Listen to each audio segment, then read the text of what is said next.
Have you ever felt sick to your stomach during a test? Have you had days when you were so loaded down with homework and psychology that you had trouble sleeping? Have you ever been so worried about something that you ended up with a terrible headache? If so, then you know what it's like to feel stressed. You've probably heard people say, "Wow, I'm really stressed out," or "This is making me totally stressed." Maybe you hear adults even saying stuff like that. Well, then you know that you're experiencing stress. Stress is what you feel when you are worried or uncomfortable about something. This worry is in your mind and can make your body feel bad. You may feel angry, frustrated, scared, or afraid, which can give you stomachache or a headache, like this man in this picture. Everyone knows about stress. Either you experienced it when you moved, had a difficult relationship, lost your job, or experienced the death of someone close to you. You know this kind of stress. It goes on for a while and you have to deal with it, for better or for worse, every day. So, is there a clear connection between stress and illness? Yes, there is. And over the couple of decades, researchers in psychology and medicine have worked together to establish that connection, and that it does exist. For example, psychosomatic illnesses are health problems that are caused primarily by psychological factors rather than by physical ones. Health psychologists did make the point that your life stress has to do with the changes that you had to deal with in your life. Every person deals with different amount of stress in their lives and different amount of experiences over time. How can researchers measure life stress?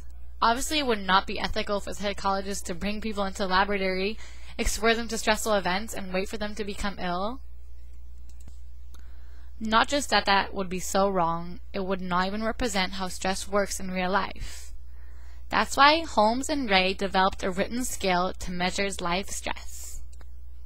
Holmes and Ray made a list of 43 life events that people commonly feel stressful. In this picture, it is some of them. And some of them are death of a spouse, divorce, jail term, death of a close family member, marriage, being fired at work, retirement, and sex difficulties, and many more. In an attempt to measure life changes, Holmes and Ray developed the Life Event Scale. That's what it's called. It's also known as the Holmes and Ray Social Readjustment Rating Scale. The life events are ranked in order from the most stressful, death of spouse, to the least stressful, minor violations of the law. After getting the results of about 400 participants, they compared the results versus male and female, white and black, young and old, and other different types of people to each other. And they wanted to make sure that this scale would be applied to all people with an approximate equal degree of accuracy, and it was. In this cartoon, you can see some judges bringing up mean, negative things like "you suck," "loser," and "burn him." Well, in life and everywhere you go, there will be some criticism, and for Holmes and Ray development of their scale, many researchers have come up with concerns about its accuracy and usefulness. One of the main criticism regards the fact that they use both positive and negative life events in the same scale, as well as events that are both in the person's control and not in the person's control.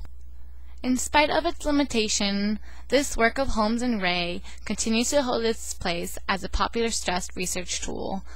Although other tools for measuring stress have been and are being developed, this research scale is still chosen frequently by researchers. An average of 100 studies per year cite this scale, which makes it an often cited study. The relationship between stress and illness, although real, is complex and not a simple matter to study. Psychology and medicine professionals working together have recognized that all illnesses contain a psychological component in how they develop, how are treated, and how people recover. Are you wondering if you're stressed? Are you feeling tension in your shoulders and neck? Because that is a first sign to show you are feeling stressed. So tips for dealing with stress? Don't worry about things you can't control, such as the weather. Prepare the best of your ability for events you know may be stressful, such as a job interview or a big psychology test next week. Try to look at change as a positive challenge, not as a threat, and work to resolve conflicts with people. Talk to a good friend, family member, or a teacher like Mr. Williams. And set realistic goals at home and at work. Exercise regularly, eat well, balance meals, and get enough sleep. Maybe even meditate. Participate in something that you don't find stressful, that's fun, like sports or a social club. And just remember, life is not that stressful.